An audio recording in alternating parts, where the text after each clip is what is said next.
Hi guys, आज मैं आप लोगों को कैमरा के इमेज स्टेबलाइजर के बारे में बताऊंगा और साथ में डीएसएलआर मिररलेस कैमरास के लेंसेस के ऊपर भी एक इमेज स्टेबलाइजर मोड होता है, उसके बारे में भी बताऊंगा।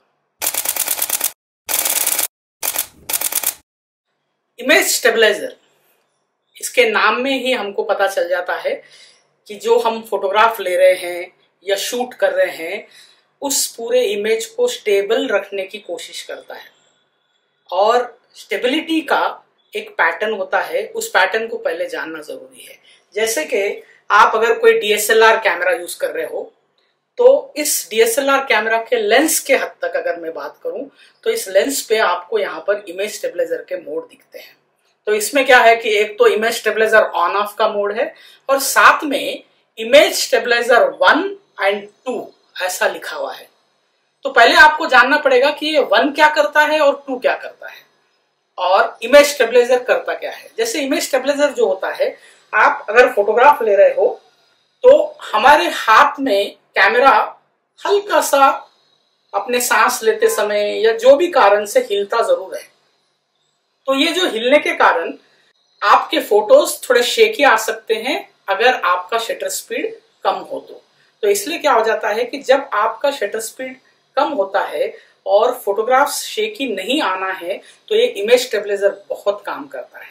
और इमेज स्टेबलाइजर आपको ऐसे वर्टिकल स्टेबिलिटी के लिए भी काम करता है और ऐसे हॉरिजेंटल स्टेबिलिटी के लिए भी काम करता है। ध्यान रखना, वर्टिकल स्टेबिलिटी में आपका कैमरा अगर ऊपर नीचे हिल रहा है तब, और हॉरिजेंटल स्टेबिलिटी में आपका कैमरा साइड में हिल रहा है तब। तो ये दोनों तरीके से भी आपको स्टेबल करता है। तो ये जो इमेज स्टेबलाइजर 1 होता है ये दोनों डायरेक्शन को स्टेबल करता है, वर्टिकल और हॉरिजेंटल दोनों को भी। और इमेज स्टेबलाइजर 2 जो होता है वो सिर्फ वर्टिकल स्टेबिलिटी देता है, हॉरिजेंटल नहीं देता है। क्यों? क्योंकि कई बार आप फोटोग्राफ लेते समय वाइल्ड लाइफ वगैरह में किसी सब्जेक्ट को चेस करते रहते हो तो हॉरिजेंटल मूवमेंट आप खुद देते रहते हो। तो ऐसे में अगर आपका कैमरा उसके अगेंस्ट काम करता है तब भी फोटो शेक आ सकते हैं। तो इसलिए इमेज स्टेबलाइजर 2 पे जब भी आप कोई वाइल्ड लाइफ फोटोग्राफी कर रहे हो और किसी एनिमल को चेस कर रहे हो हॉरिजेंटली पैन करते हुए, तो आपको इमेज स्टेबलाइजर 2 पे रखना है, ना कि 1 पे। 1 पे रखोगे तो उसका इफेक्ट थोड़ा सा गलत हो सकता है। अगर आप हैंड हेल्ड ले रहे हो तो कंपलसरी आपका इमेज स्टेबलाइजर ऑन रखना है, और वो भी अगर आप किसी को हॉरिजेंटली चेस कर रहे हो तो इमेज स्टेबलाइजर 2 पे रखा करो। तो ये आपको ध्यान रखना है। इमेज स्टेबलाइजर 1 पे आप जब भी रेगुलर फोटोग्राफी करते रहते हो तब आप 1 पे रखिए तो बहुत स्टेबल आपका इमेज आ सकता है। जैसे अगर आपका शटर स्पीड 250 रखा हुआ है तो स्टेबल इमेजेस आ रहे हैं, और शटर स्पीड अगर लाइट कम होने के कारण कम करना पड़ रहा है तो इमेज स्टेबलाइजर 2 से 3 स्टॉप अगर आपका शटर स्पीड कम भी करते हो तब भी फोटो शार्प लाता है।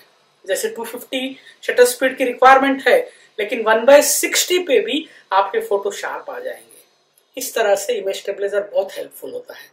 दूसरा, इमेज स्टेबलाइजर आजकल कैमरा के सेंसर को भी आता है। जैसे आजकल के जो मिररलेस कैमरास हैं उनके सेंसर में भी इमेज स्टेबलाइजर होता है। मतलब जो कैमरा आप यूज कर रहे हो उसका सेंसर आपके स्टेबिलिटी को मेंटेन करने के लिए सेंसर खुद शेक होता है, ऐसे स्टेबल करता है।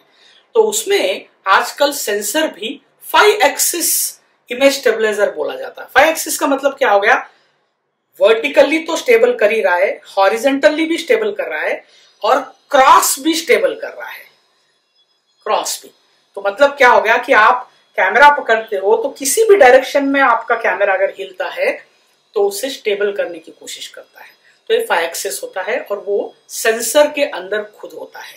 जैसे अभी मैंने बताया है ये कैमरा के लेंस के ऊपर का स्टेबलाइजर है, लेकिन कैमरा के सेंसर के ऊपर जो स्टेबिलिटी होती है वो भी आजकल आने लग गई है। तो कई लोग आजकल मिररलेस कैमरास के अंदर स्टेबिलिटी दे रहे हैं, तो वो भी यूजफुल है। लेकिन एक बात का जरूर ध्यान रखना है, लेंस का स्टेबलाइजर हो या कैमरा का, अगर आप ट्राइपॉड पे लगाकर शूट कर रहे हो तो स्टेबलाइजर को बंद कर दीजिए। स्पेशली जब आप सिनेमेटोग्राफी कर रहे हो या वीडियो शूटिंग कर रहे हो, तब ट्राइपॉड के ऊपर अगर आप रख के कर रहे हो तो इमेज स्टेबलाइजर बंद कर देना है, क्योंकि ट्राइपॉड खुद बहुत स्टेबल होता है और जो भी पैनिंग टिल्टिंग आप कर रहे हो वो आपको चाहिए इसलिए कर रहे हो, तो कैमरा उसके अदर डायरेक्शन में स्टेबल करने की कोशिश नहीं करेगा।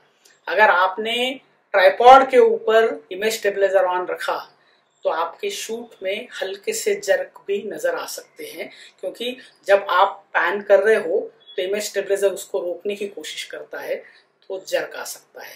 तो ये ध्यान रखना है कि आप जब भी ट्राइपॉड के ऊपर कैमरा यूज कर रहे हो तो लेंस का स्टेबलाइजर और आपके इनबिल्ट कैमरा का जो सेंसर का स्टेबलाइजर है, ये दोनों भी बंद करना है। होप ये इंफॉर्मेशन आपको पसंद आया होगा। ऐसे ही आपको वीडियोस देखने के लिए मेरा चैनल सब्सक्राइब कीजिए, लाइक कीजिए, बेल आइकन को दबाइए ताकि आपको मेरे अपडेट्स मिलते रहे। सी यू सून, बाय।